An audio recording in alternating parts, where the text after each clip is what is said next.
Gente, sem mais delongas, eu gostaria de convidar você a tomar a sua Bíblia e abri-la no livro de Eclesiastes. E se o pastor Pedro me permite, eu queria convidar você a ficar em pé mais uma vez, para a leitura do texto bíblico.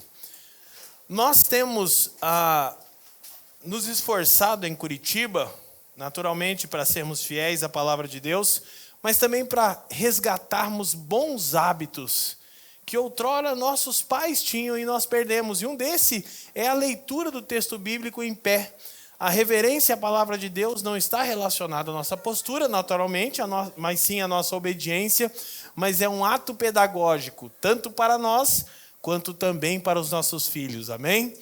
Então, fica aqui o conselho para os irmãos, e isso não é religiosidade. Religiosidade é falar das Escrituras sem vivê-la. Livro de Eclesiastes, capítulo 1, nós vamos ler os 18 versículos do capítulo 1, hoje, e vamos conversar a respeito desses versículos dentro do tema maturidade, e permitindo o Senhor, amanhã nós leremos o capítulo 2 por completo, que é composto por 26 versículos, então se você já quiser ler em casa uma vez antes da nossa leitura de amanhã também, fique à vontade. As Escrituras dizem assim, Eclesiastes 1:1, palavras do pregador, filho de Davi, rei em Jerusalém. Vaidade de vaidades, diz o pregador, vaidade de vaidades, tudo é vaidade. Que proveito tem o homem de todo o seu trabalho que faz debaixo do sol? Uma geração vai, outra geração vem, mas a terra permanece para sempre. Nasce o sol e o sol se põe e apressa-se e volta ao seu lugar de onde nasceu. O vento vai para o sul e faz o seu giro para o norte, continuamente vai girando o vento e volta fazendo os seus circuitos. Verso 7. Todos os rios vão para o mar, contudo o mar não se enche. Ao lugar para onde os rios vão, para ali tornam eles a correr. Todas as coisas são trabalhosas. O homem não o pode exprimir. Os olhos não se fartam de ver, nem os ouvidos se enchem de ouvir. O que foi, isso é o que há de ser. E o que se fez, isso se fará. De modo que não há nada novo debaixo do sol. Há alguma coisa de que se possa dizer, vê, isto é novo? Já foi nos séculos passados, que foram antes de nós. Já não há lembrança das coisas que precederam, e das coisas que hão de ser, também delas não haverá lembrança, entre os que vierem depois. Eu, o pregador, fui rei em Israel, em Jerusalém, e apliquei o meu coração a esquadrinhar e a informar-me com a sabedoria de tudo quanto sucede debaixo do céu. Essa enfadonha ocupação Deus deu aos filhos dos homens para nela os afligir. Atentei para todas as obras que se fazem debaixo do sol, e eis que tudo era vaidade e aflição de espírito, ou correr atrás do vento. Verso 15, aquilo que é torto não se pode endireitar, e aquilo que falta não se pode calcular. Falei eu com o meu coração dizendo, eis que eu me engrandeci e sobrepujei em sabedoria todos os que houve antes de mim em Jerusalém.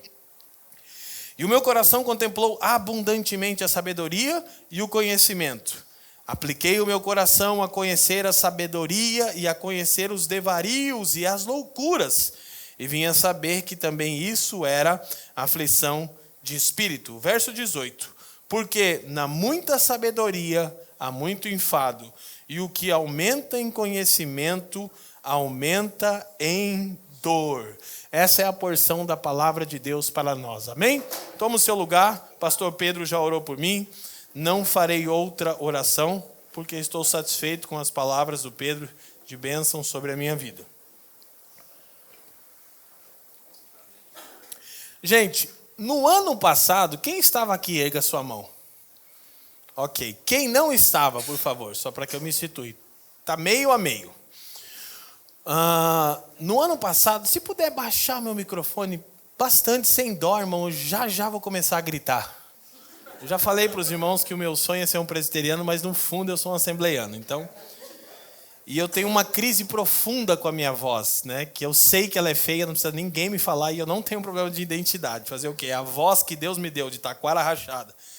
Então você não tenha dó de baixar, e não baixa só o retorno para me dar migué deixando a frente alta não, porque eu sou pastor há 21 anos, tá bom? Eu sou treinado nisso.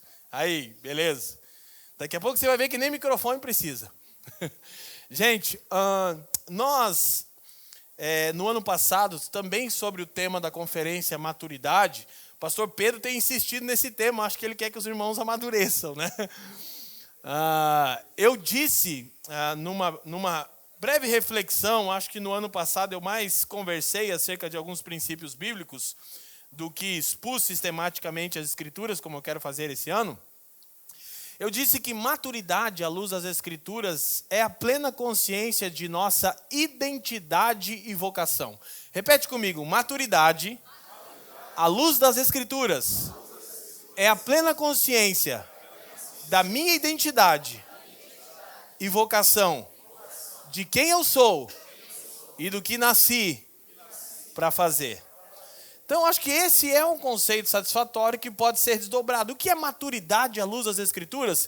A plena consciência de minha identidade e de minha vocação, de quem eu sou em Cristo, naturalmente, e do que eu nasci para fazer, ok? E em Cristo nós nos tornamos filhos de Deus e nós nascemos para o louvor da glória de Deus Pai. Amém? Mas hoje eu quero falar um pouco mais de como essa maturidade, essa plena consciência de identidade e de vocação, ela é extremamente urgente em um mundo que sofre diariamente os efeitos da queda. E para isso a gente vai usar hoje o livro de Eclesiastes, permitindo o Senhor amanhã também, capítulo 1 hoje, capítulo 2 amanhã. Amanhã, durante a tarde, a gente vai ter um tempo de perguntas e respostas. Que hora, pastor Pedro? 16 horas para a gente conversar. Você vai ver como vai gerar questões isso aqui, né? O Pedro até falou, olha, se você quiser antecipar, que a gente já coloca lá algumas perguntas. E eu pensei, deixa, no fim do sermão vai ter tanta pergunta amanhã. Então, 16 horas a gente senta para um painel, eu, pastor Pedro, pastor Felipe Barros também, nosso querido amigo, e à noite a gente volta para o capítulo 2, procurando seguir nossa jornada. Então, gente, vou tentar fazer uma tarefa impossível, que é pregar dentro de 50 minutos a 1 hora, o que representa 6 sermões que eu expus na família dos que creem. Então, 6 sermões de 1h30, tá bom? Vou tentar fazer em 50 minutos, 1 hora. Claro que eu não vou conseguir, tá bom? Mas eu vou tentar, eu prometo tentar mesmo, assim, de todo o coração. Então, vamos lá. O livro de Eclesiastes, quem já leu o livro de Eclesiastes aqui? Eu não vou ver. Quem já leu, levanta a mão. Eu não estou vendo, que eu não quero me frustrar. Abaixa a mão. Pronto. Eu não quero me frustrar. Pastor, é uma dica para você, Pedro. Quando eu pergunto se alguém já leu um livro da Bíblia, eu não vejo. Que eu quero continuar pregando empolgado, entendeu? Mas eu vou, na minha cabeça, acreditar que todo mundo levantou a mão aqui, né? Que os olhos não veem. O livro de Eclesiastes, eu quero te instigar a ler. Mesmo você que não leu, você conhece vários versículos soltos, provavelmente descontextualizados, o que é um perigo. É basicamente tido na academia, no âmbito dos estudos teológicos, como um dos livros, e na opinião de muitos eruditos, o livro de maior dificuldade interpretativa das Escrituras. Eclesiastes é um livro tão estranho, tão esquisito, que muitos eruditos ao longo da história da igreja questionaram se de fato ele é um livro inspirado, canônico, se deveria fazer parte das Escrituras Sagradas. Pois afinal, ele parece contradizer sistematicamente e por muitas e muitas vezes outras verdades bíblicas. E ele é tão estranho que sua autoria é atribuída a Salomão, e de fato assim é, que parece que o próprio Salomão de Eclesiastes está em conflito com o Salomão de Provérbios. Porque o Salomão de Provérbios parece uma pessoa, afirmando coisas com uma convicção e uma certeza, como quem diz, nas palavras de um erudito chamado Zach Eswine, Provérbios é como a previsão do tempo. Sabe aquela coisa, olha, as nuvens vão fechar, a previsão é para pancadas de chuva, ou haverá um clima ensolarado, coisa e tal. E os institutos, né, de clima, eles tentam prever 10 dias do clima para frente, ou se vai chover mais nessa estação do ano ou não. Provérbios é como se Salomão estivesse falando de como o mundo deveria funcionar.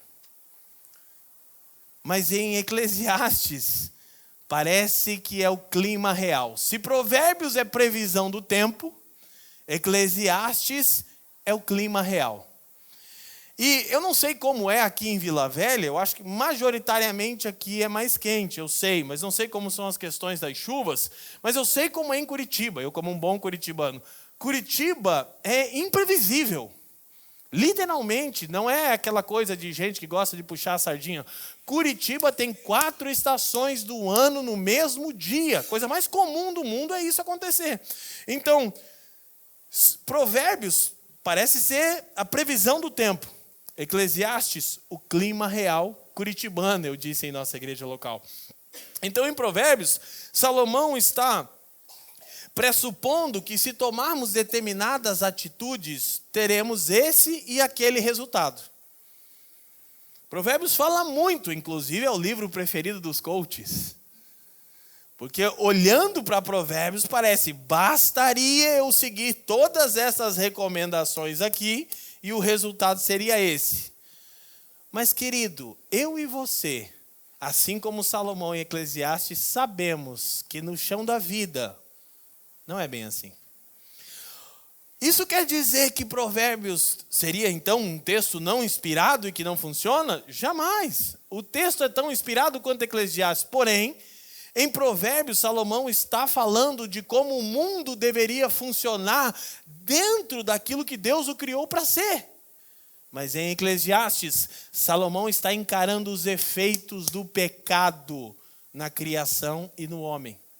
Está dizendo, embora as coisas foram criadas para serem assim, no chão da vida, elas nem sempre são como esperávamos que fosse. Então, há muita argumentação sobre Eclesiastes, mas hoje já há um consenso que ele é sim um livro inspirado e deve sim fazer parte do cânon. A maioria dos escritores estudiosos acreditam que Salomão escreveu Cantares na sua juventude, no auge da paixão pela sunamita. Cantares, irmãos, deixa eu falar uma coisa para vocês aqui, é o livro mais 18 da Bíblia, tá ok?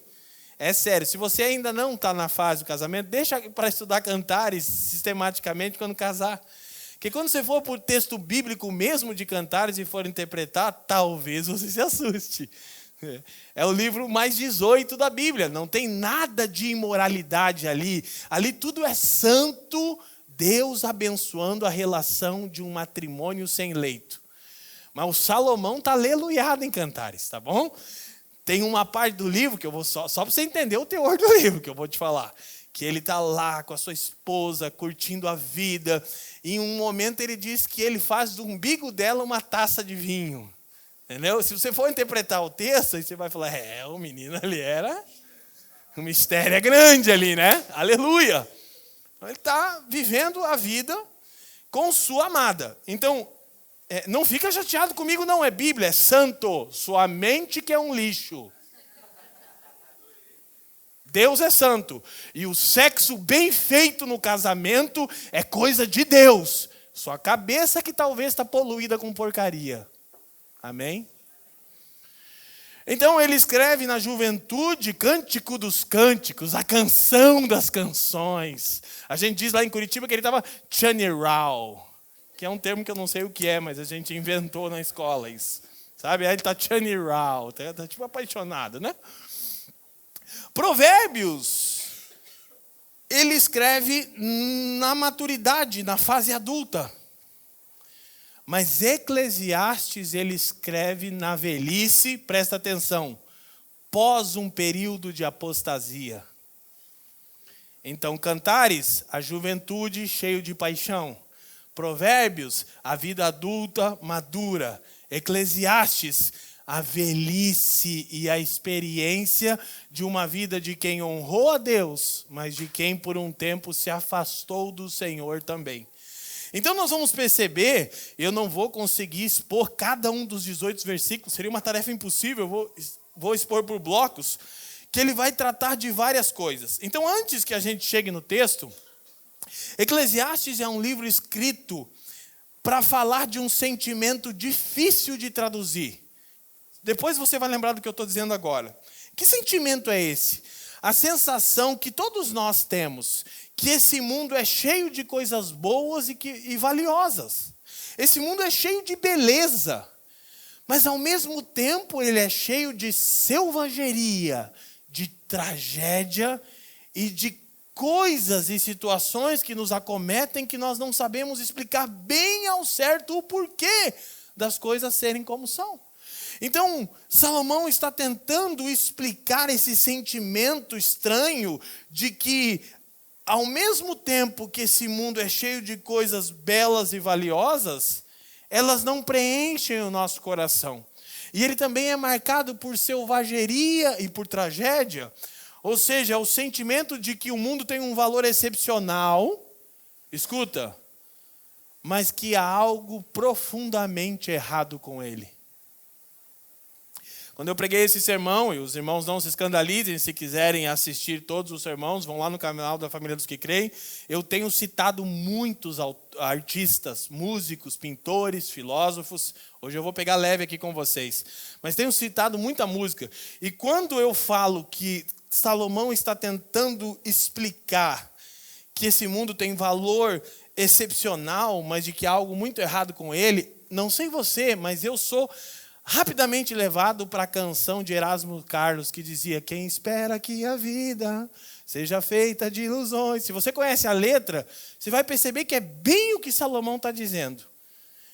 Erasmo Carlos, nessa canção, ele diz: é preciso saber viver. Quem lembra dessa música? Os Nutella não lembram, claro que não lembram. Eu estava ouvindo na Anitta, vai saber quem é Erasmo Carlos, né? Mas ele está olhando para a vida e pensando assim: seria tão bom se tudo fosse um sonho, uma ilusão, mas esperar que as coisas sejam dessa maneira vai nos levar a um sofrimento constante. Porque elas não são como deveriam ser. Ou como cantou Gonzaguinha, que ia viver e não ter a vergonha de ser feliz. Cantar e cantar a beleza de ser um eterno aprendiz. Ai, meu Deus, eu sei que a vida devia ser bem melhor. E será. Mas isso não impede que eu repita.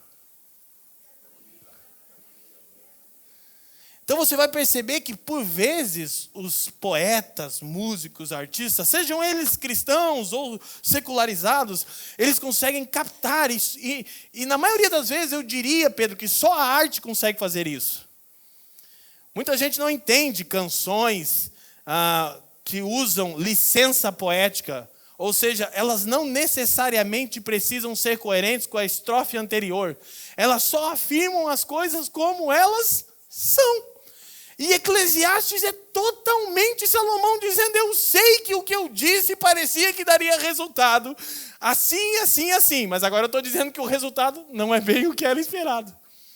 Então, de novo, ele é um livro inspirado. Só que ele é um livro que lida de maneira visceral com a vida, com o resultado de um mundo caído.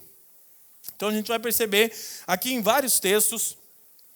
E de novo, se alguém quiser ouvir isso de maneira mais coerente, vá lá no canal da Família dos que Creem, no YouTube, nas plataformas de áudio. Tem as séries Vanitas Vanitatum, que no latim é vaidade de vaidades. Ok? Então, olhando aqui diretamente para o texto, deixa a sua Bíblia aberta para a gente conversar sobre alguns versículos. Dos versículos 2 a 11, nós poderemos dizer que Salomão está fazendo um paralelo. Ele está falando sobre a aparente estabilidade da natureza e a nossa transitoriedade. Ok? Dos versos 2 a 11, eu já vou olhar alguns versículos que aqui são importantes. Ele está olhando para a criação como um todo. E a partir de observações empíricas, ele está vendo fatos concretos. Ele afirma que uma geração vem e outra geração vai. Aí ele diz, mas a terra permanece para sempre. Claro que a criação não permanece para sempre nesse estado caído, diga graças a Deus. Mas se comparado com a longevidade da vida humana, a terra tem durado bem mais, sim ou não? Nós podemos falar em milhões de anos, ou podemos falar no homem tendo 6.000 anos, não tem ninguém que está durando até agora. Então Salomão está percebendo a estabilidade da natureza e a nossa transitoriedade. Ok? No versículo 2, ele já deixa claro qual é a tônica de Eclesiastes. Eu fui falar isso, né? Agora os pastores da família, um dos pastores, Leandro Alves, ele ama tomar tônica. Aí toda hora que a gente vai, ele diz, eu queria uma tônica. Daí o garçom traz ele de Eclesiastes. Eu digo, meu irmão, a tônica de Eclesiastes, o tom de Eclesiastes. Olha o versículo 2. Vaidades. Diz o pregador, vaidade de... Leiam a sentença final todos juntos. Ah, está aparecendo aqui. Eu pensei que era um anjo atrás de mim que você estava olhando aqui, me amparando no sermão. Gente, 5 vezes ele repete o termo vaidade. Alguns estudiosos de hebraico, daquela coisa chamada cabala, que eu não vou explicar agora, falam que é 7 por causa do plural. Mas vamos ficar só com 5. 5 vezes ele repete a mesma palavra hebraica.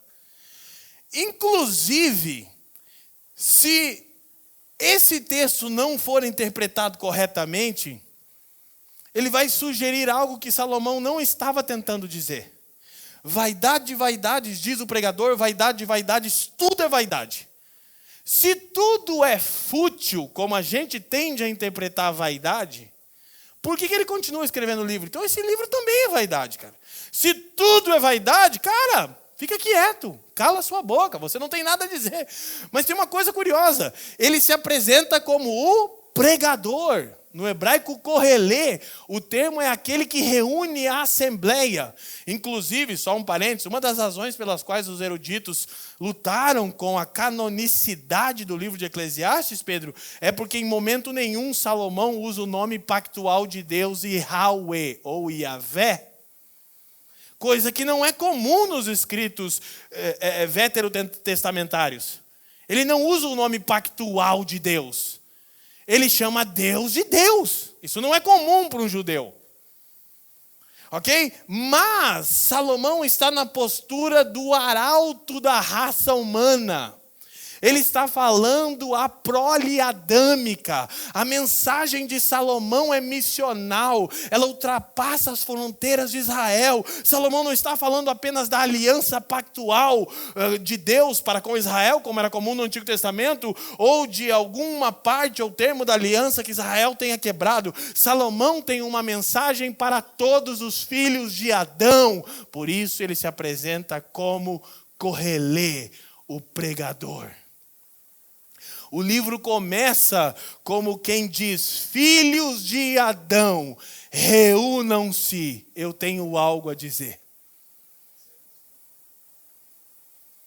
E é interessante que o que ele tem a dizer é, tudo é vaidade. Agora, na minha ilusão de que eu vou conseguir expor os 18 versículos, eu já vejo aqui que para ficar no 2 eu gastaria esse sermão inteiro, porque eu gastei um sermão inteiro para explicar esse termo aqui.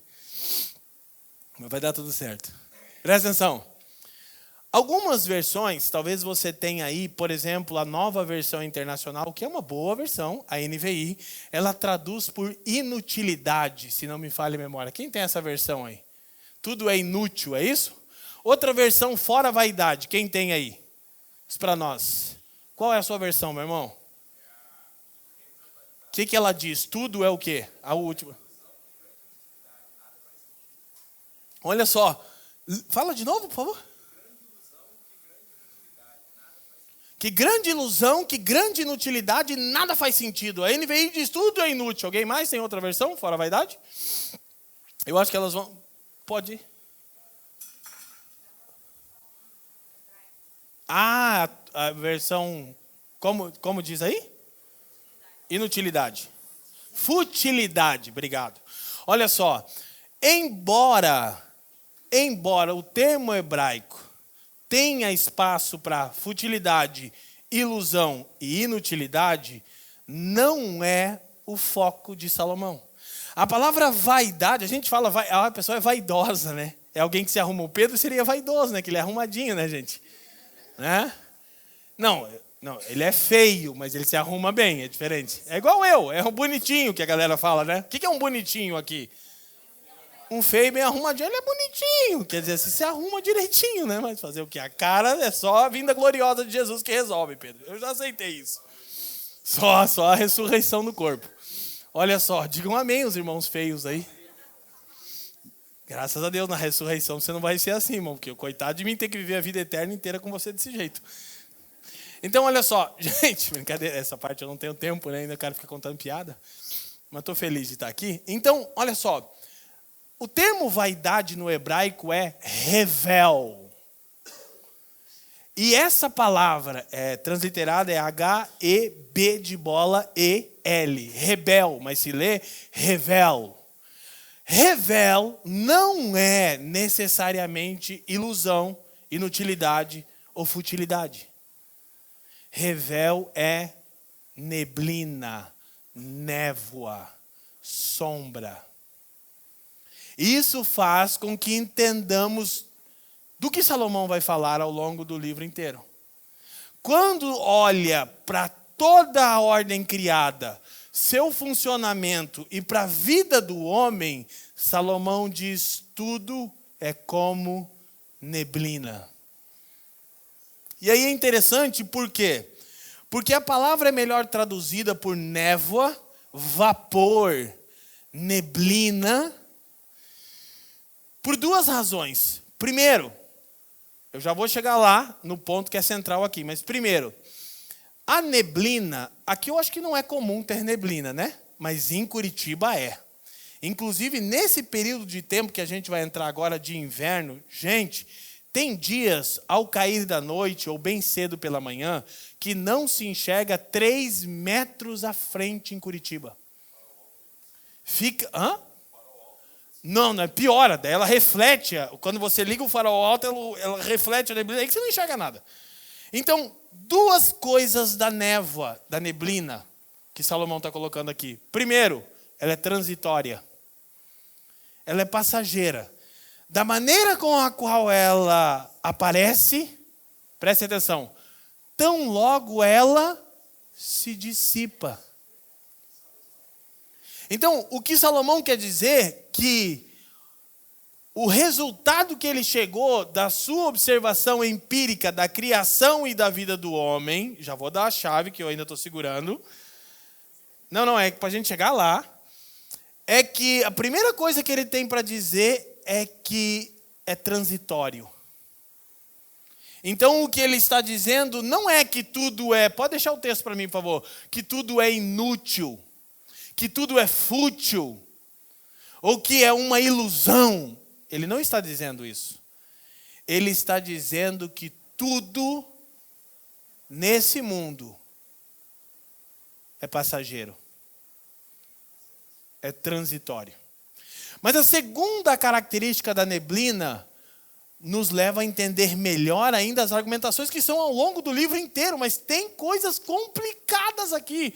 Por exemplo, lá no capítulo 6, Salomão vai dizer que se um homem não gozar a vida, tiver filhos e filhas, ele diz assim, um aborto é melhor do que ele. E no mundo como esse que a gente vive, é meio ruim a Bíblia ter um texto que aparentemente está afirmando que o aborto pode ser bom em alguma ou em qualquer situação.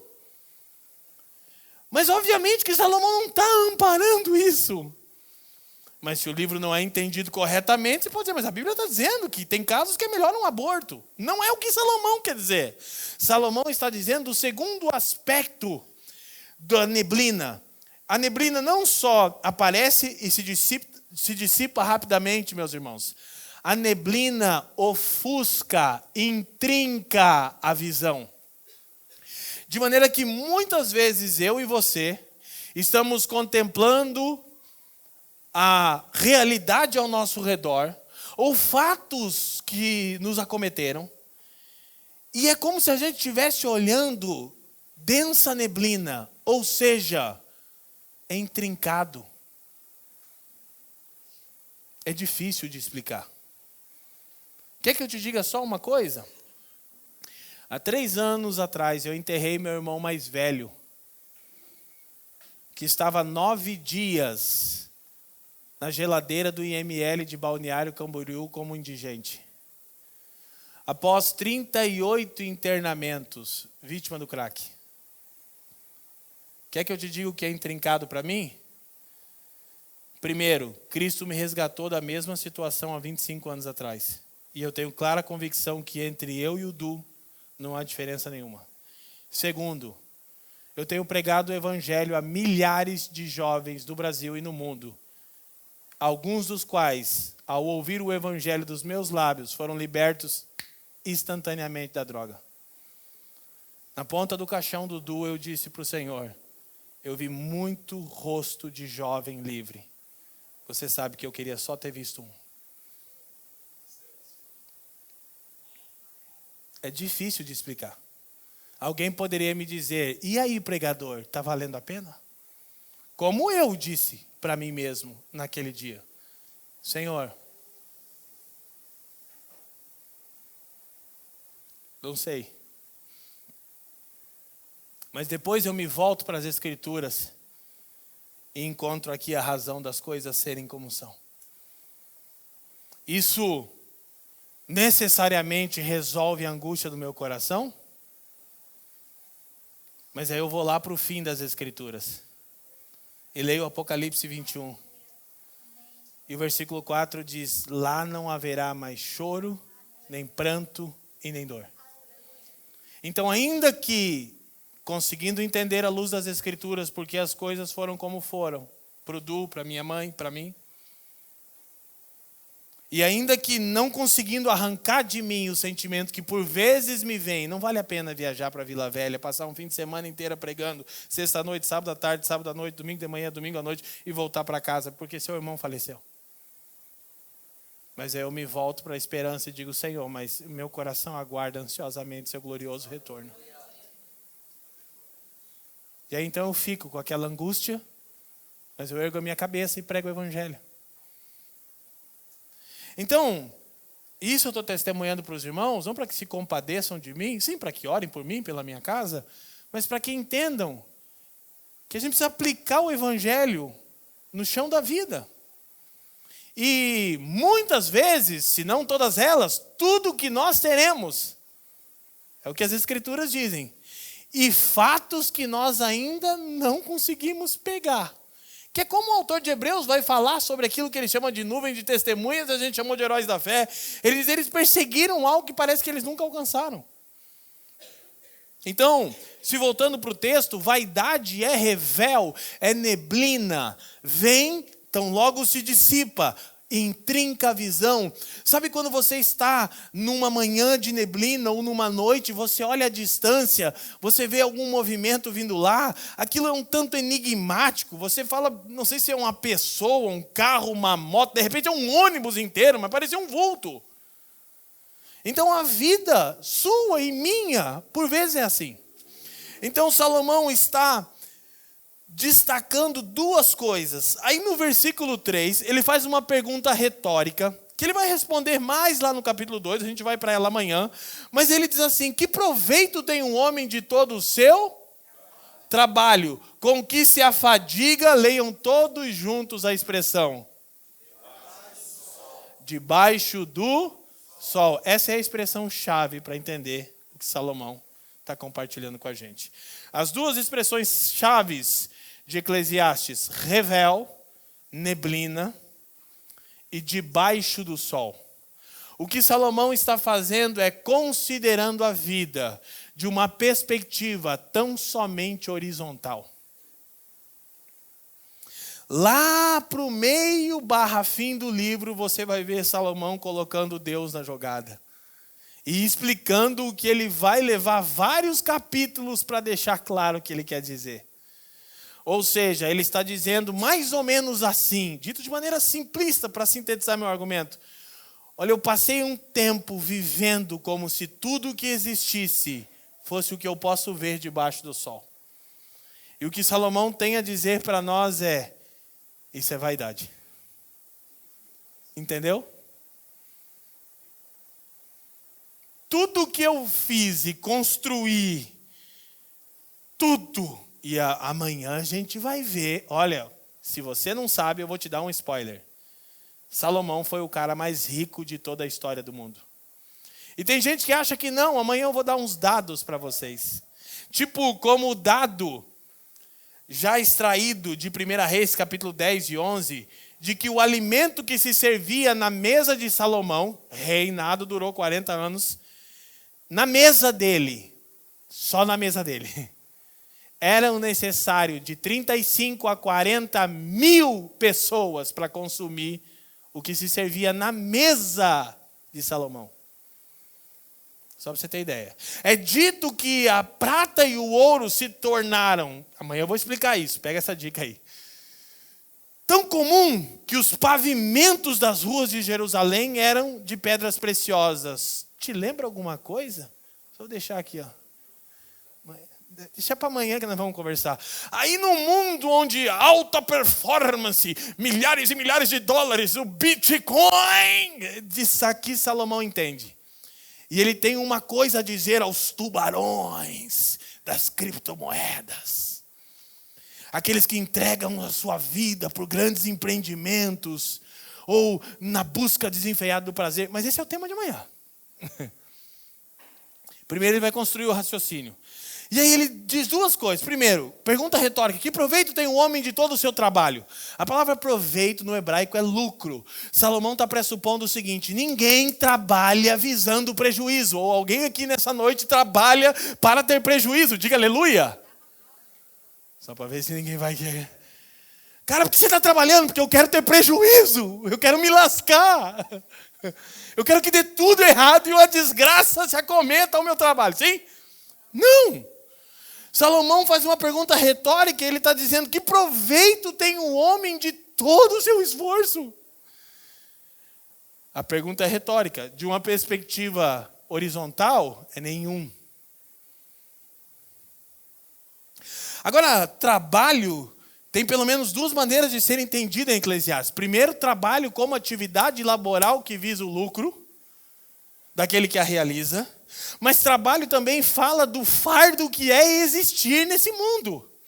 Ele vai usar já a expressão: todas as coisas são trabalhosas. Traduzidas literalmente é canseira. Irmão, conta para mim, tem dia que você já acorda cansado? Você diz: ai, que fardo.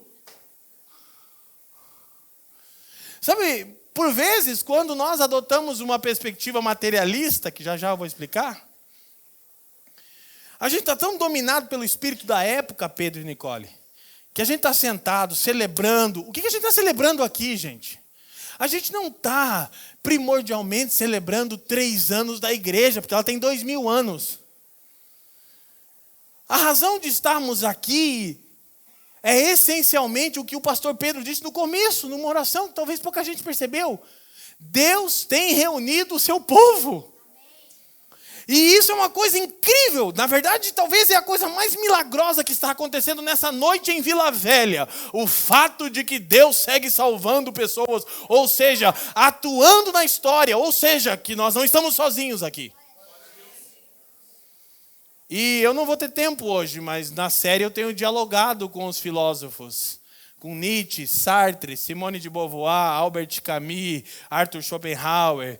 Porque eles pensam que sabem de vida. E eu tenho colocado, não eu do lado deles, que eu sou pequenininho, mas Salomão. E aí quando você pega os filósofos materialistas, pessimistas e nihilistas, você descobre que eles são bebezinhos chorões perto do que Salomão refletiu sobre a vida. Nietzsche é uma piada perto de Salomão. E não é a opinião de alguém que não conhece Nietzsche, tá bom? O Schopenhauer, eu já vou chegar lá, Eu vou citar só umzinho hoje. Um filósofozinho do mal. Escuta. Para de rir que eu me empolgo daí. Então, olha só. Trabalho é tanto atividade laboral que aquele que executa visa lucro. quanto o fardo, a canseira de existir. Aí ele diz: que proveito tem um homem, ou lucro de todo o seu trabalho, que se afadiga debaixo do sol? Amanhã a gente vai terminar falando sobre o trabalho, que é o fim do capítulo 2, então eu não vou focar nisso agora, vou avançar. Qual é o ponto? Não, pode voltar ali. Obrigado. Os caras vou avançar, não. É ninja, cara. Isso aí, vou levar você para viajar comigo. Você vai ver como é uma bênção. Debaixo do sol. Então, uma perspectiva somente horizontal. No campo da filosofia, a isso chama-se visão de mundo materialista. O que é um materialismo? De maneira bem simples. O materialismo não é o que a gente tende a pensar que é consumismo. Consumismo é o comportamento resultante de uma visão de mundo materialista. Quem são os filósofos materialistas, ou melhor dizendo, o que eles queriam dizer com materialismo como visão de mundo? Bem simples. O que é materialismo? É uma visão da vida que afirma que tudo que existe é a matéria. Materialismo. Isso aqui é materialismo. O que existe? Isso aqui. Isso aqui. Além disso, ouça, não há nada. Tudo que existe é a realidade. Lê comigo, a realidade. E aí a gente vai chegar lá amanhã. Mas você vai perceber que Salomão se desespera com essa perspectiva. Quando Salomão, e é uma coisa tão interessante, eu já dei uma dica aqui de ecos de nova criação, pavimento da rua, amanhã eu vou mostrar outras coisas de ecos de criação. E eu já vou antecipar que é uma coisa interessante, gente. Que quando o homem peca, lá em Gênesis capítulo 3, tem uma afirmação esquisita. E a afirmação é que logo após o homem comer do fruto proibido, sem ser o pastor Pedro, por favor, em nome de Jesus. Quem lembra o que as escrituras dizem em Gênesis 3:7? Comeu a maçã lá do Steve Jobs. O que a Bíblia diz? Então, olha, seus olhos... Calma aí. O que a Bíblia quer dizer com isso? É literal? Não pode ser, né? Porque o homem é o que estava com os olhos fechados, é gato que fica 15 dias com os olhos cheios de ramela. Não, gente. O que o texto hebraico está dizendo é que o primeiro resultado imediato da rebeldia do homem contra Deus foi a vaidade do homem pensar que poderia ver o mundo sem Deus. Não tem um filme que explique melhor isso do que a trilogia Matrix. É só assistir para entender Eclesiastes. Ali você entende do que se trata. A falsa ideia de que é possível viver no mundo sem Deus. E, meus irmãos, é isso que o mundo secularizado, pós-modernista, vem tentando fazer desde sempre, humanista. Então, o que Salomão quer dizer com debaixo do sol é a falsa ideia de que é possível viver como se o Criador de todas as coisas não existisse e como se o pecado não traga consequências devastadoras. E amanhã a gente vai ver que Salomão, ele tentou de tudo. E sabe por que a gente vai ver isso? Porque você e eu também tentamos. E se o Senhor nos der graça até o fim da noite de amanhã, todas as pessoas aqui a começar por mim, vão perceber, ninguém escapa. E essa é uma das razões pelas quais Eclesiastes é um tanto intragável. Porque eu vou começar a apontar alguns ídolos e você vai pensar, esse problema eu não tenho. Calma, Salomão tem mais coisa para dizer ao longo do livro. Então, já me antecipando aqui, o problema aqui é que nós nunca deixamos de adorar. O homem é homos litúrgicos, ou seja, ele é um ser que adora. A única questão é a quem? O reformador João Calvino disse sabiamente que o coração dos homens é uma fábrica de ídolos. Você sabe o que é um ídolo? Presta atenção nessa definição. Eu acho que você já deve ter ouvido do pastor Pedro aqui ou de outros irmãos, mas na dúvida eu vou dizer, um ídolo é uma coisa boa, fora de lugar. E aí tem muita coisa para a gente observar aqui. O ídolo é uma coisa boa, fora de lugar. Melhor dizendo, no lugar de Deus. Então, Salomão está falando de uma perspectiva materialista, ou seja, de que tudo que existe é a matéria. O materialismo implica no consumismo. Por quê? O que os materialistas pensam? Não existe transcendência. Não há intervenção extraterrestre no mundo. E a notícia do evangelho é que há intervenção extraterrestre no mundo. Aleluia. Amém? Porque se não houvesse, a gente estava perdido. Tem que vir de fora. Vou dar um mega spoiler, que é do meu livro, que se encaixa aqui, mas seria no final de Eclesiastes. Diferentemente do que a maioria dos cristãos entende, quando Jesus, em João 18, diz o meu reino não é deste mundo, ele não estava falando que os cristãos deveriam ter uma perspectiva escapista, fugitiva, fatalista. O mundo é uma desgraça, vamos sair daqui. Ao contrário, ele está dizendo o meu reino não é deste mundo, porque a solução para esse mundo quebrado não está nele, só transcendentalmente pode haver cura para esse mundo. Salomão vai chegar lá, eu já me antecipei. Mas por enquanto ele está observando de maneira empírica as coisas somente de uma perspectiva horizontal. Somente debaixo do sol. Então o materialismo o mundo é fechado, o universo é fechado. Portanto, preste atenção. Estamos sozinhos aqui. E é de uma perspectiva materialista que nós nos tornamos nihilistas.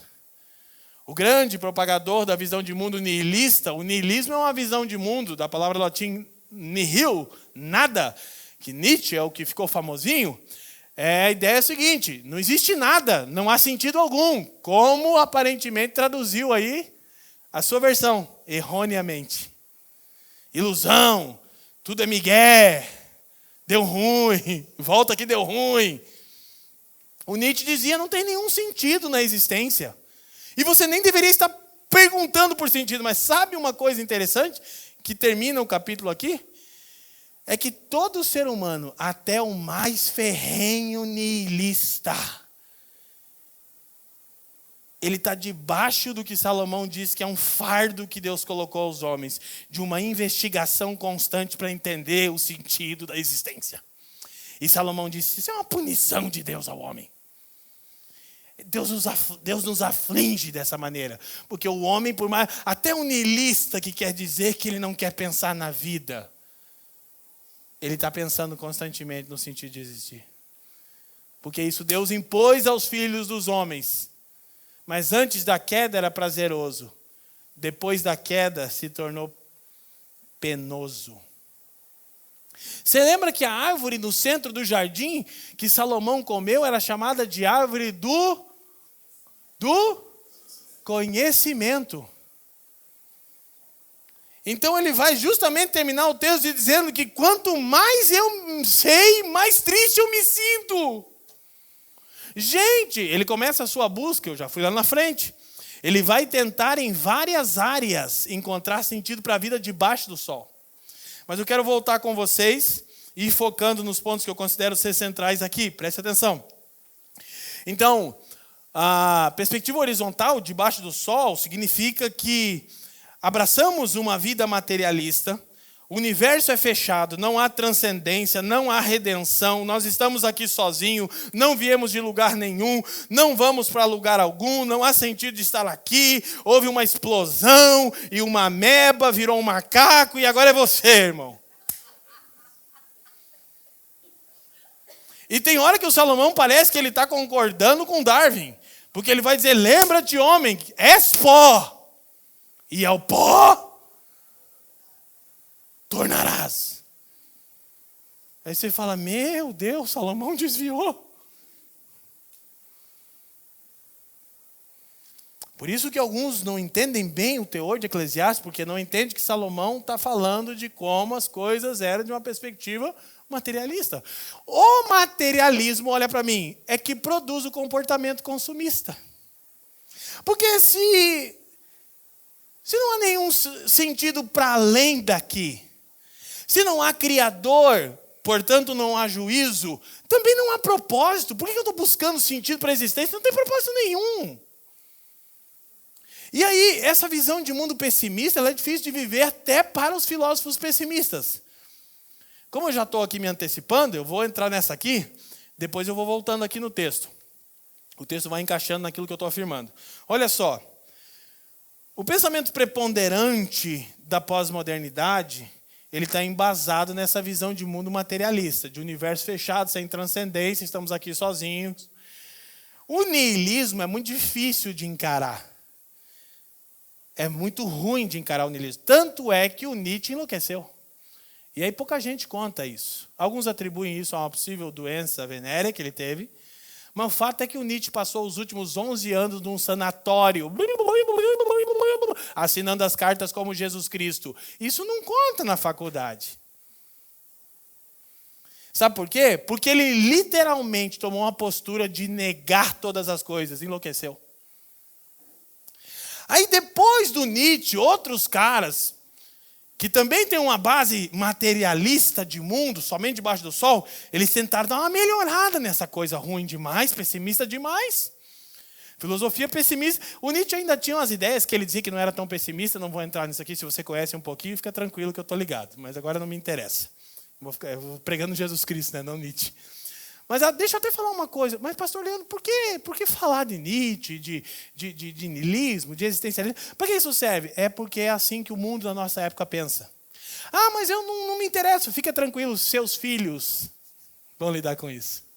E você já lida, só nem sabe. Princípio do gotejamento, eu chamo isso. 24 horas por dia, a cultura secularizada está gotejando em você. Uma das evidências de que você jura que não é materialista é o consumismo. Porque se tudo que existe é a matéria, onde eu vou encontrar um pouco de alívio de dor? Consumindo matéria, filho. Eu quero iPhone. Eu não quero carro, mas eu tenho carro. Já vou chegar lá numa frase de um dos grandes filósofos pessimistas. Mas depois que eu tenho o carro, eu já quero outro carro. Depois que eu tenho casa, eu já quero outra casa. Depois que eu consegui o sexo que eu queria, eu já quero mais também. Já não quero mais com a mesma pessoa. E depois que eu já fiz com um monte de pessoa, eu vou fazer com um passarinho, sei lá. E você está rindo, porque isso não bateu na tua porta ainda. Então, o materialismo, que parece uma visão de mundo, pode rir, né, gente? Porque é engraçado o jeito que eu falei. Mas o materialismo, que é uma visão de mundo que parece inofensiva, é que gerou isso, gente.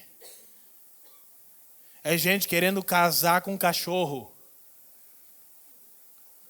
Porque eu estou na criação para consumi-la.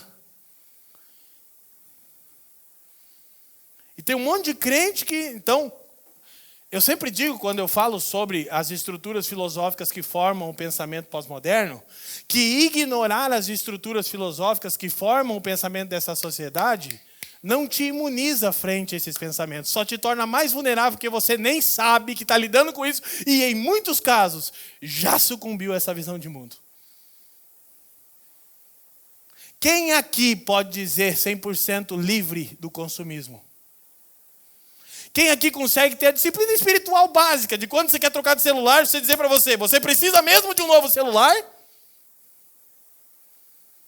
Ou você nem arrisca fazer isso, que você sabe que na sua consciência a resposta óbvia é não, você não precisa. Ah, meu carro tá... Você precisa mesmo trocar de carro? Teu dinheiro não teria mais utilidade se aplicado em outra coisa? Você precisa mesmo trocar de casa? Você precisa mesmo disso ou daquilo? Você precisa mesmo de um outro marido ou de uma outra mulher? Faz essas perguntas para você e descobre o quão escravo você é de uma visão de mundo materialista. E a gente tem até medo disso, Pedro. Porque a gente fala, credo, a vida assim parece sem graça. Não. É que aí a gente começa a encontrar verdadeira alegria.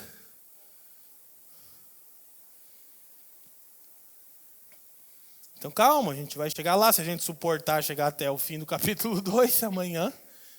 As coisas vão ser colocadas no lugar aqui pelas Escrituras. Então, olha só.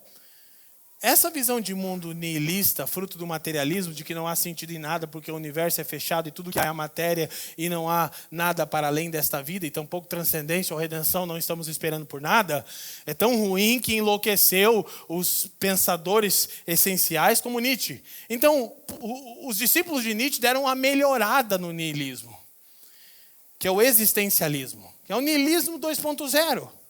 Pois uma galera veio depois do Nietzsche, o Sartre, o Albert Camus, a Simone de Beauvoir. Fica tranquilo, teu filho vai ler no Enem. Fica em paz, você não precisa disso. É papo, eu não quero saber. Fica tranquilo, seu filho vai ouvir falar deles. E se a igreja não educa, a gente perdeu o papel de entender que a igreja é uma entidade pedagógica. Eu estava agora na Inglaterra, meu irmão. E eu reuni os jovens, e cada vez que eu falo sobre isso, as horas se passam e ele diz, pastor Leandro, por favor, continue nos explicando, porque a Europa sucumbiu ao que você está ensinando. Mas a gente, por vezes, acha que não serve. Então, olha só, presta atenção. Uma visão de mundo materialista gera o consumismo. Se tudo que existe é a matéria, talvez eu vou ter um pouco de alívio da dor de não ter sentido de existir consumindo matéria. Essa é a evidência de que você não é crente. Mas você jura que é. Você deu aleluia, você cantou santo, mas na prática vive como incrédulo. Maturidade, não é, Pedro? Amadurecer. Nós não temos que amadurecer. Maturidade é a plena consciência da nossa identidade e vocação. Quem somos? Completos em Cristo Jesus. Qual a razão de estarmos aqui? A glória de Deus e o anúncio do Evangelho. Obrigado. Então, presta atenção. Isso é maturidade, a plena consciência da nossa identidade e da nossa vocação. Quem somos e para o que existimos.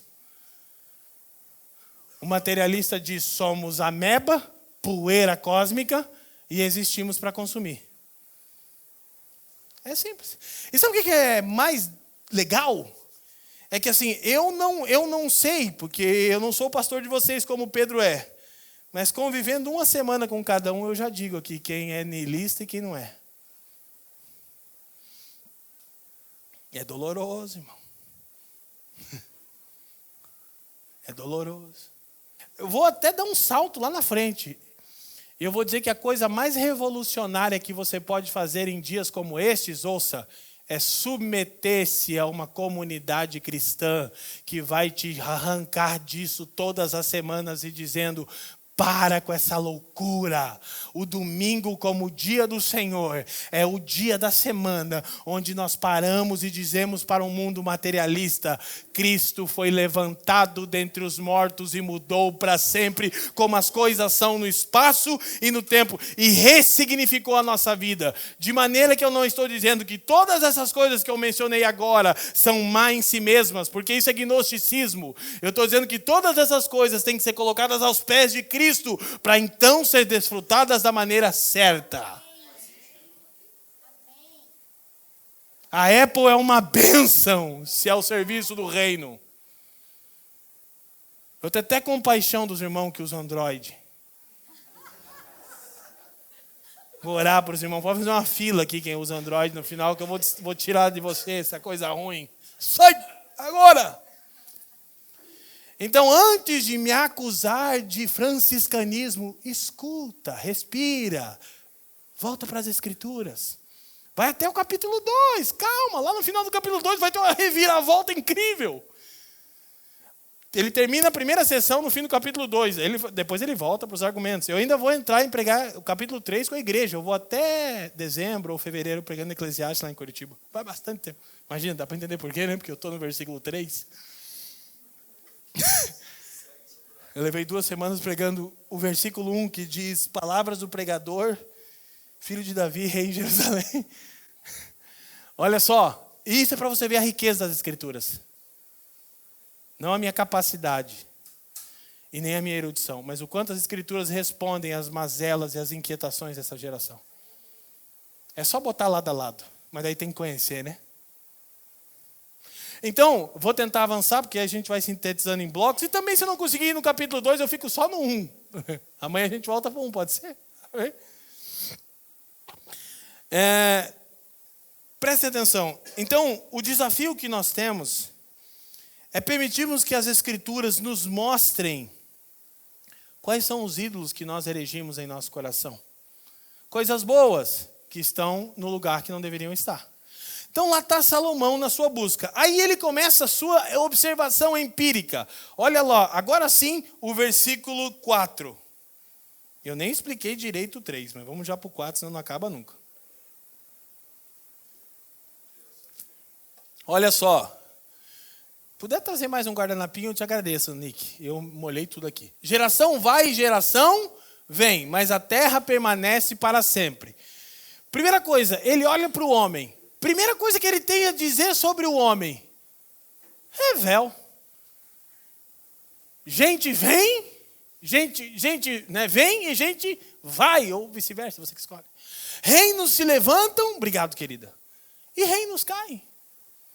Eu estava assistindo agora, porque gente, eu vou falar uma coisa para vocês. Fiquei em choque, eu já tenho ido na Europa.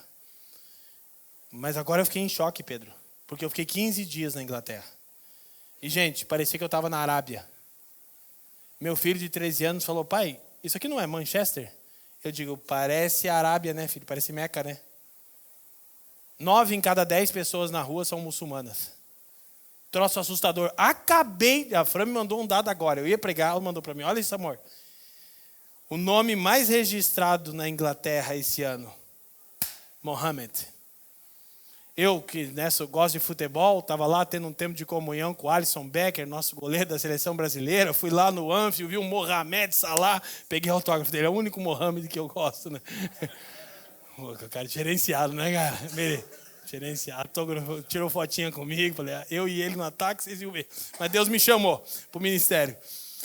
Então ele tá percebendo o seguinte, cara, a verdade é que o homem nasce e o homem morre.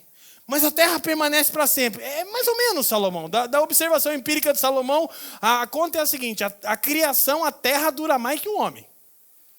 Então, olha assim, agora aqui, gente, você precisa entender o seguinte, Salomão dá tanta atenção para a vida do homem em si, que o que ele tem para dizer, geração vai, geração vem.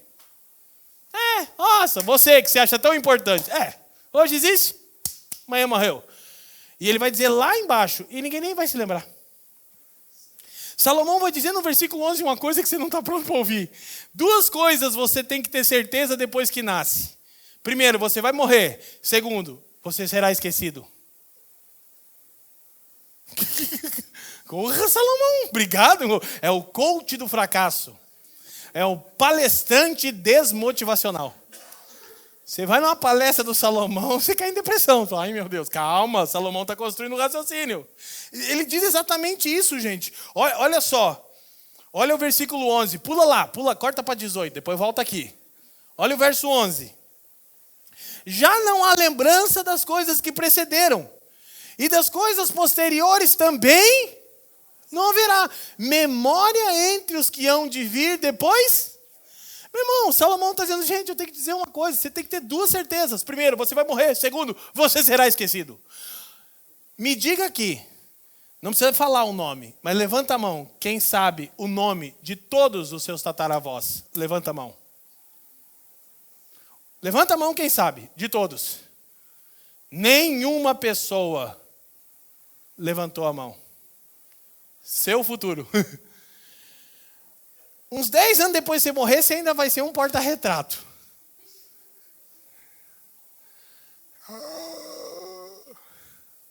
Depois disso, filho, nem isso. Salomão tem essa dura realidade para dizer. Lembra, se tudo que existe é a realidade debaixo do sol, o existencialismo, que tem como grande propagador um cara chamado Jean-Paul Sartre, discípulo do Nietzsche, ele escreveu um livro que é uma das suas grandes obras, chama Náusea. Olha que coisa engraçada, né? Sabe por quê?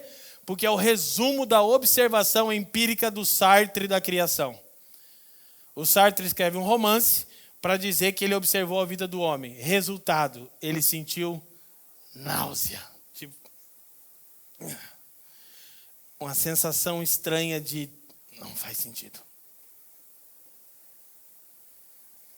E ele chamou de absurdo. De maneira que esses pensadores existencialistas, quando davam as suas palestras no início do século XX, começavam afirmando o seguinte: não há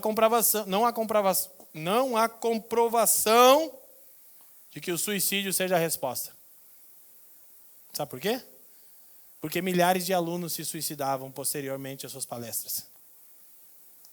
Porque se tudo que existe é o que eu vejo debaixo do sol, e se eu não tenho transcendência e dignidade alguma, porque não sou criado por um ser a quem eu reflito e a imagem, sou criado para o louvor da sua glória, como um mundo outrora cristão me disse, e devo viver para o seu louvor, então cortar os meus pulsos talvez resolva a dor de existir num mundo que não faz sentido.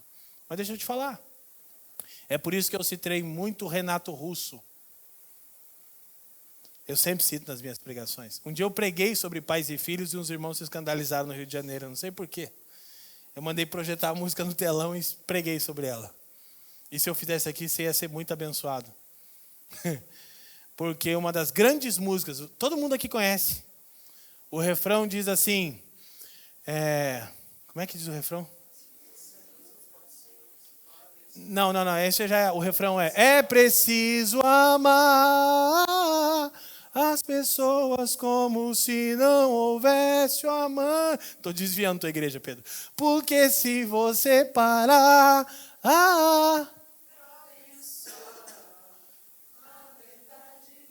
O irmão fez até um contralto ali. Vigia aí, varão.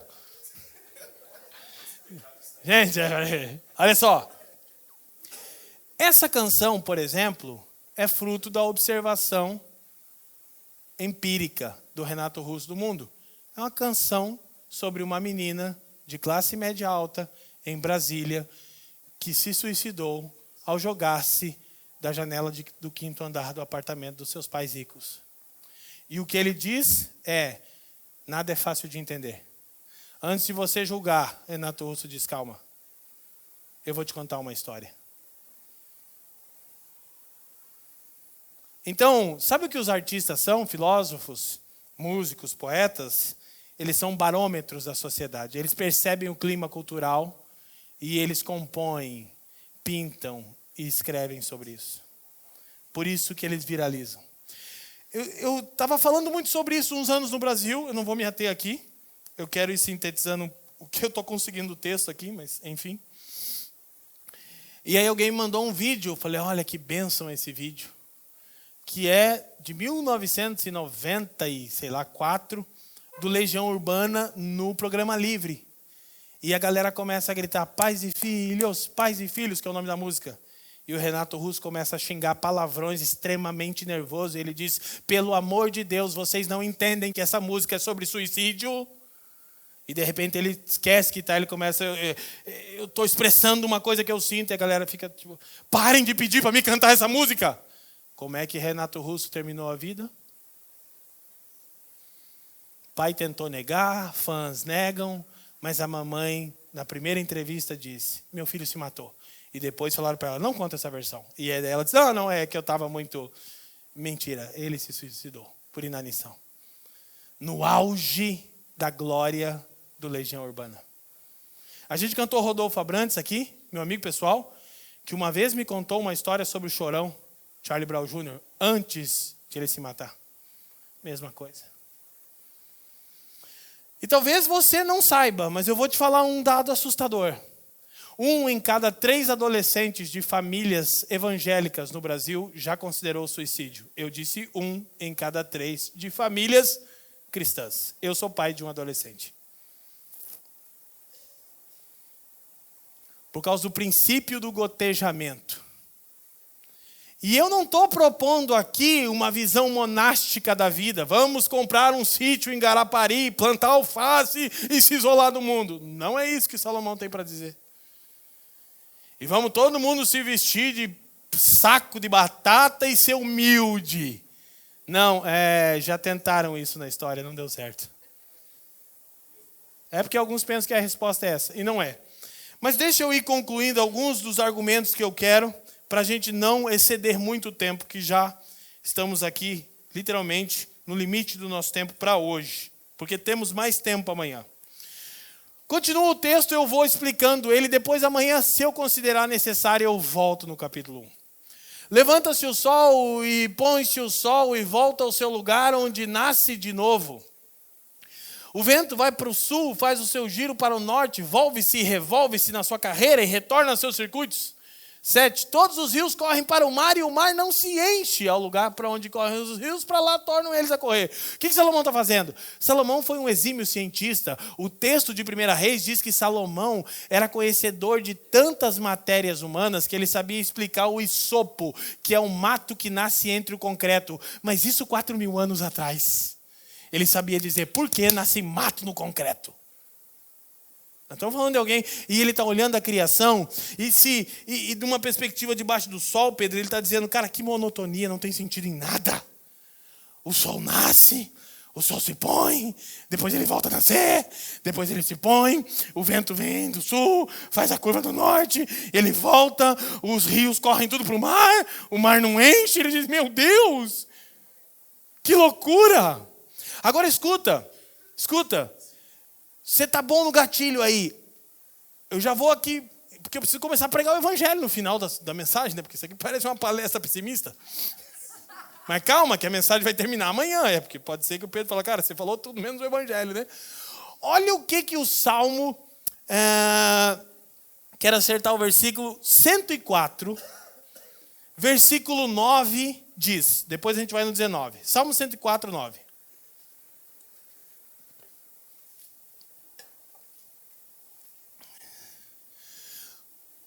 Os rios correm para o mar não se enche. Eu não estou entendendo. Como é que o mar não enche nunca? E o Salomão era inteligente. Olha o que o salmista diz. Puseste as águas, lê comigo, gente, divisa que não ultrapassarão, para que não tornem a cobrir. O salmista tem outra perspectiva da criação. O Salomão, ateu, debaixo do sol, está dizendo, cara, os rios correm tudo para o mar não se enche. Que monotonia, que coisa chata, que troço enfadonho. O salmista diz, há um ser pessoal, interventor, não é mera obra do acaso, como pensou Sir Isaac Newton, a lei da gravidade. Não. O salmista diz, você põe divisas no mar. E diz, fica aqui. Cara, peraí. Não é só que tem transcendência. É que esse Deus transcendente está aqui na criação. Como a gente cantou. A gente não está vendo, mas os serafins viam e diziam, toda a terra está cheia da sua glória. Mas depende do ponto de vista. Olha o verso 19 do mesmo salmo agora sobre o sol. Fez a lua para marcar o tempo. O céu conhece a hora do seu ocaso, ou seja, de descansar. Sabe o que é interessante? Lá no texto de Eclesiastes, volta Eclesiastes capítulo 1, volta lá para o verso 7. A gente vai ler só mais um versículo e vamos terminar aqui. Eu fui até o 8, já é um milagre. Eu queria ir até o 18. Presta atenção. Ele usa uma expressão no hebraico, quando ele fala do sol, o versículo 6, por favor. Ou é o 5? Não, é o 5, né? 5. Levanta-se o sol e põe-se o sol e volta ao seu lugar onde nasce de novo. A expressão volta aqui é a mesma expressão para um corredor exaurido. O Salomão de Eclesiastes está dizendo assim, até o sol está exaurido de fazer o processo de sempre, do leste ao oeste. Do leste ao oeste. Do leste ao oeste. E sabe quando você está com uma visão somente debaixo do sol? Minha esposa teve um quadro de burnout. Então, nada disso aqui é baboseira de gente que fica lendo citaçãozinha solta. É visceral, é vida. E alguns dias ela dizia para mim, amor, tudo está cinza. Eu dizia para ela, mas o sol está acima das nuvens. Meu amigo Salomão do REC, que congrega comigo, fez uma música. Meu filho, não deixa a nuvem te enganar. Eu dizia para ela, pode até chover. E eu falei, Salomão, canta aqui, canta para minha esposa. Eu não ver o sol, mas eu sei que acima das nuvens ele está. Jesus, o sol e o reggae. Só que o salmista diz, na realidade é o seguinte, cada vez, olha que perspectiva, debaixo do sol, acima do sol, Salomão debaixo do sol, o sol está enfadado, está exaurido, não faz sentido, nem ele tem sentido, que é a vaidade que foi posta na criação de Romanos 8, 20. Vocês estão com a camisa aí do versículo 28, ou é 29, eu não vi? Romanos 8, eu vi uma criança, 28? Camisa aí da conferência, meu povo. Lê o versículo 20, que diz que a criação está cativa da vaidade. Olha, Paulo usa o mesmo termo que Salomão. Ele está dizendo o seguinte, a terra também sofre os efeitos da queda. Mas o salmista, olhando de uma outra perspectiva, diz, não, o sol não está exaurido. Cada novo dia que o sol sai do leste ao oeste, ele glorifica a Deus nesse movimento. Porque Deus o estabeleceu para fazer todos os dias o mesmo movimento, e uma perspectiva transcendental, vê o sol nascer e diz, graças a Deus por Jesus Cristo. E aí isso se aplica em qualquer outra área, que a gente vai entrar mais amanhã, mas eu quero terminar com o versículo 8, porque eu penso que seja central para a nossa reflexão. Então aqui Salomão diz, todas as coisas são canseiras tal. Gente, com toda sinceridade, você já se sentiu assim? E para ser mais sincero ainda, alguns de nós estão sentindo-se assim agora. Ah, pastor, que canseira. Mas maturidade é a plena consciência da sua identidade em Cristo e da sua vocação. Uma coisa que eu aprendi, quero compartilhar com vocês como bom conselho. Pregue o evangelho para si mesmo, todos os dias. Todos os dias pare na frente do espelho e diga, ei, pecador depravado, depravada, miserável, escória do mundo. Lixo! No meu caso é assim, é bem emocionante. Cristo te elegeu na eternidade passada em misericórdia e graça. Você que não serve para nada. E essa eleição está relacionada a você viver esse dia para o louvor da sua glória. O dia começa diferente. Você lembra, é o Salomão, o mundo está esquisito, mas tem tanta coisa boa, mas tem tanta coisa ruim, né? Quem está entendendo?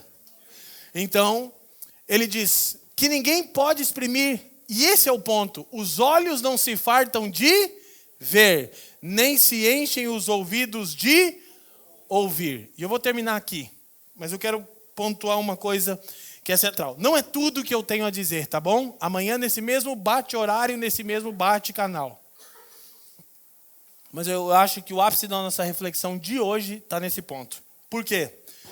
Assim como os rios correm para o mar e o mar não se enche, o nosso coração não se sacia com nada que existe debaixo do sol.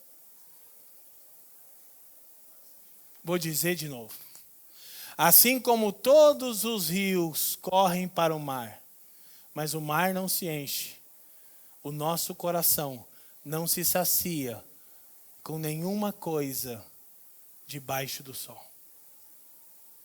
Por melhor que ela seja.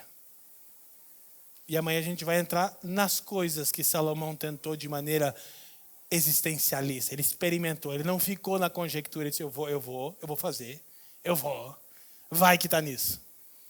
E eu e você muitas vezes insistimos numa postura assim. E sofremos os efeitos de uma postura rebelde. Então, os olhos não se fartam de ver, nem os ouvidos se enchem de ouvir. Eu podia aplicar isso aqui, meu irmão, a tanta coisa. Como quando você passa horas atrás de doses de dopamina no TikTok.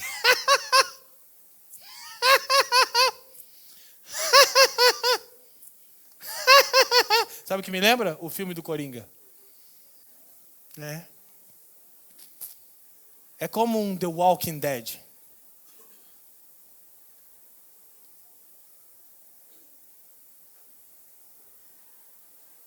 Aí, pastor, eu estou meio deprimido. Estou querendo congregar mais. Abre a Bíblia? Nunca? Celular? Olha, Se você usasse esse livro como usa teu smartphone, sua vida será radicalmente transformada em 90 dias. E tem devolução aqui, se não conseguir. Use as escrituras como você usa o seu smartphone. E eu te desafio, se em 90 dias sua vida não será radicalmente transformada. Os olhos não se fartam de ver. Precisa que eu aplique em outras coisas, irmãos? Para os homens e para as mulheres também. Porque pode achar que é só homem que peca, né? Tem uma mulherada santa aí hoje, né? Só que Deus sabe, né, irmão?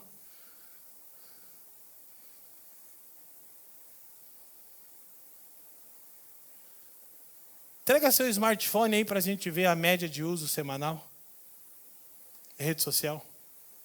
Ai, que pastor moralista. Não, que isso, longe de mim. Continua, irmão. Vai, isso aí, ó. Uhul. Top.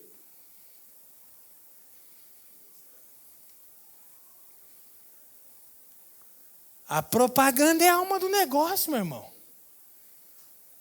Os ouvidos não se enchem de ouvir. Toda hora eu quero uma coisa nova. Inclusive, tem uma doideira, né, que está tomando conta dos evangélicos do Brasil. Os novos começos. Todo culto tem que ter uma coisa nova. Claro, daí tem palhaçada, tem o Bozo, tem o Sérgio Malandro. Que o bom e velho evangelho... de novo, isso aí vai pregar o evangelho.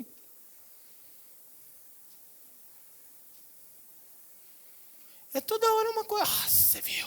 Aquele smartphone, aquele sapato, aquela bolsa. A diferença dos ídolos daquela época lá é que era o animal em si. Agora é o resultado do animal morto. É a bolsa, é a jaqueta, é o tênis, é o celular, é o carro. É o diploma. Quando eu conseguir. E aí eu vou terminar. Não é tudo que eu tenho a dizer. Não, mas amanhã a gente vai continuar, vai dar tudo certo, em nome de Jesus. Se eu não derrubar água no meu computador e fundir ele aqui. Olha só. O grande filósofo pessimista da pós-modernidade chama Arthur Schopenhauer. Quem já ouviu falar desse nomezinho? Levanta a mão aí para mim, bem alto.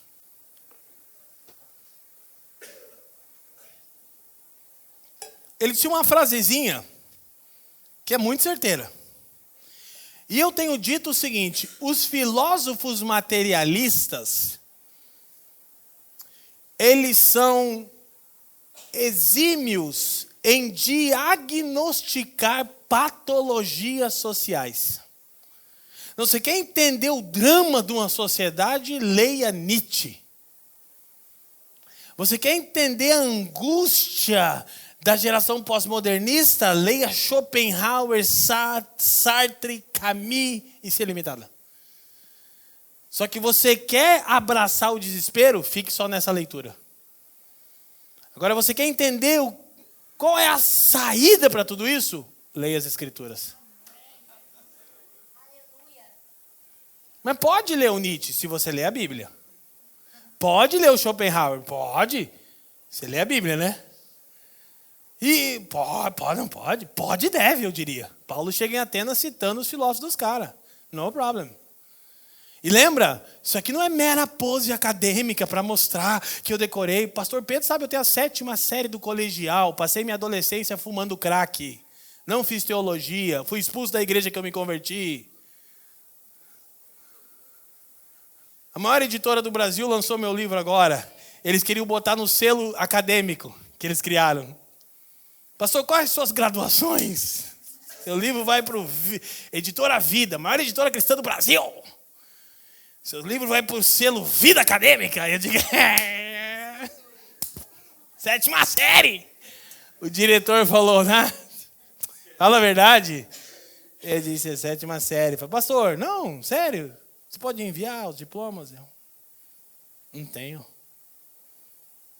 Ele falou, você está brincando comigo, você não tem a 7ª série do colegial. Eu falei, eu acho que eu não terminei ela. Então, falar bem, é a 6ª. Então, gente, eu não estou aqui arrotando um monte de coisa. Eu sou um milagre, como qualquer um aqui é. Mas eu sou alguém que decidi que não vou deixar ninguém pensar por mim, além das Escrituras. Então assim, não estou querendo... eu só estou querendo dizer o seguinte. Os filósofos, poetas, artistas, pós-modernistas, materialistas, eles são experts em patologia social. Diagnóstico é com eles, mas prognóstico. E o Schopenhauer disse isso aqui, para a gente fechar. A vida é a constante oscilação. Ouça isso. Você nunca mais vai esquecer isso aqui. A vida é a constante oscilação entre a ânsia de ter e o tédio de possuir. Repete comigo. A vida é a constante oscilação entre a ânsia de ter e o tédio de possuir.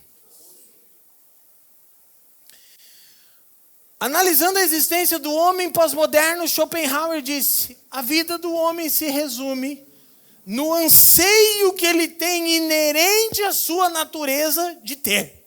Quero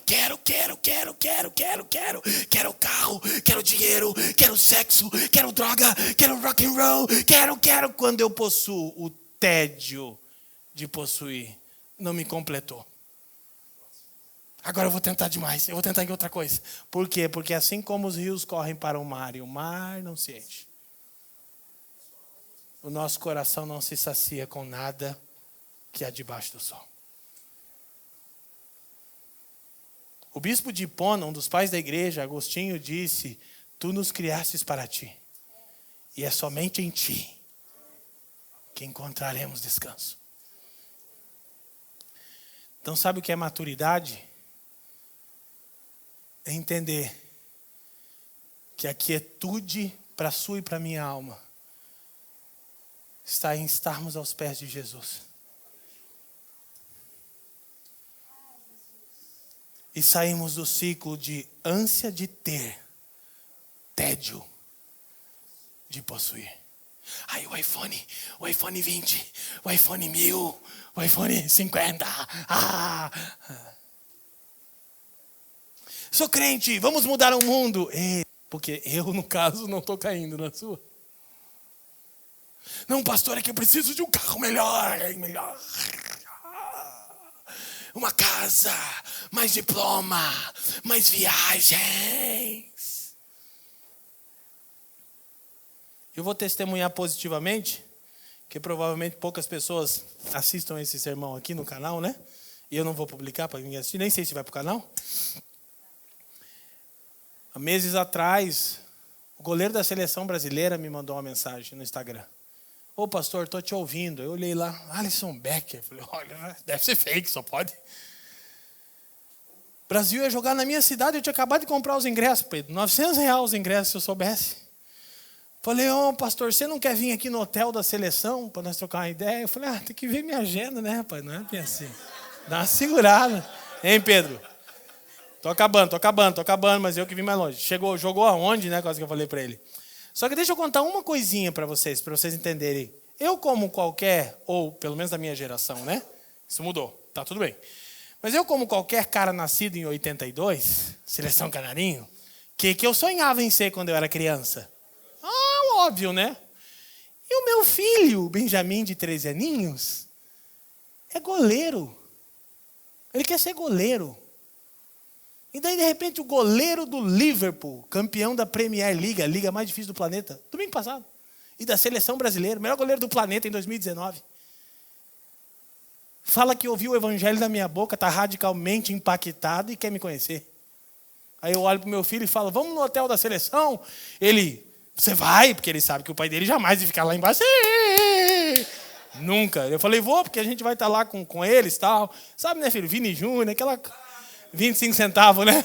Essa, tá ligado?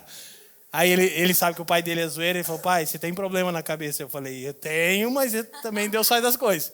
Resumindo que a missa é muito grande. A gente foi lá, foi uma benção, choradeira, e aconteceu uma coisa legal, né? Depois, eu estava na casa dele agora, inclusive, isso foi meses atrás. Minha esposa falou, filho, pergunta para ele, pede dicas, né, Pedro? A gente chegou lá, sentamos, é um irmão. O que você pode pensar? É um irmão. É como você, Pedro. E esse cara em lágrimas me disse, obrigado por pregar o evangelho fielmente. Eu disse, cara, eu queria sair da internet um tempo atrás. Ele falou, não faça isso, porque o que chega na gente é porcaria coaching, pastor. E de repente a gente ficou 3 horas chorando e o Ben ficou assim, ó. E ele me abraçou e falou, cara, muito obrigado. Eu falei, obrigado você. Ele falou, pelo quê? Pelas sementes que você acabou de plantar no coração do meu filho. Eu falei, por um momento eu esqueci que você é o goleiro da seleção brasileira. E você acabou de mostrar para o meu filho que a coisa mais importante é o evangelho, que o pai dele compartilha com ele todo dia em casa. E a gente chorou, todo mundo se abraçou, ganhou camisa, ganhou autógrafo, Vini Júnior, o professor Dorival me viu, o 9 e tal. Eu falei, professor, não dá mais, estou em outra pegada. Uma segurada, o pai está aqui, né? Tá. O pai está on, mas o pai também não está tão on, mais que o pai está num outro mistério. Mas escuta. E aí estão reunindo um grupo lá, glória a Deus, aleluia. Pastor vem aqui, nos ajuda, gente sendo salvo. Vamos lá. Ficou lá na Inglaterra, é motorista, pega para nós para cá, é Liverpool, E daí assim, já estava bom demais, né? Porque o evangelho lá, mas daí um dia chega um rapaz lá, eu quero fazer um macarrão para esse pastor aí, que é o Tafarel. Eu falei, não, Tafarel. Falei pro Alisson, até brinquei, Alisson, desculpa você, eu não vou tietar, mas o Tafarel é muito emocionante. Porque você é geraçãozinha que eu estava liberto da idolatria, mas o Tafarel era idólatra ainda. Aí você imagina meu filho, né? Chega lá, toca a campainha, vem fazer uma macarronada para nós, quem que é? Eu olhei para eles e não podia perder. Eu falei, sai, quieto. E a gente pregou o evangelho, a gente teve uma comunhão de uma semana, e lágrima, e impactado. E meu filho fez rodinha, e brincou, e treinou. E eu pude olhar para ele. Sabe por que eu estou contando? Eu vou dizer, viu, filho? Você viu, filho? O que importa é a glória de Deus. O resto é resto. Alisson, Tafarel, você, eu, depravados, carentes do evangelho. Mas no evangelho Jesus faz coisa maravilhosa. E entra no Anf, e vai no gramado, e ganha camisa, e está lá para cá, e está lá para lá. Gente, talvez para vocês é nada. Para mim é o meu filho. Para mim hoje é nada, Pedro. Mas para o meu filho, eu fico, meu Deus, meu filho está com o Alisson e com o Tafarel no CT do Liverpool. Meu Deus, eu torço para o Paraná Clube, que Deus o tenha. Mas, orem pelo meu time. Mas, gente, o que é as lições que nós tiramos de tudo isso? Que o sentido da vida não está nessas coisas. E tudo isso pode ser aproveitado amanhã. Eu vou falar como é que você ressignifica, como é que você curte, como é que você celebra essas coisas que têm que ser celebradas. Sem nunca deixar elas tomarem o lugar do Senhor. E a grande verdade é que não me interessa onde é que você jogou. Interessa que eu estou lá para pregar o evangelho. E eu preguei, meus irmãos, e posso dizer para vocês, com minha esposa e meu filho testemunha, fielmente. E falei para o Alisson, ele falou, pastor, eu quero andar com você. Eu falei, eu não sou personal pastor de ninguém. Vá arrumar a igreja para congregar, rapaz. Entendeu? Ele falou, eu sabia que você era um cara diferente. E o legal é que eu tenho a 7ª série, então tudo é lucro, né? Entendeu? Tipo assim, que legal, voltei, vida normal. Pra onde que eu venho? Vila Velha. Dormi na casa do Pedro, na Nicole, que me deram o quarto deles. Eu tava melhorzinho lá no Alisson? Eu tava, tem que dizer, mas glória a Deus. Ergue-se do seu lugar, vamos orar.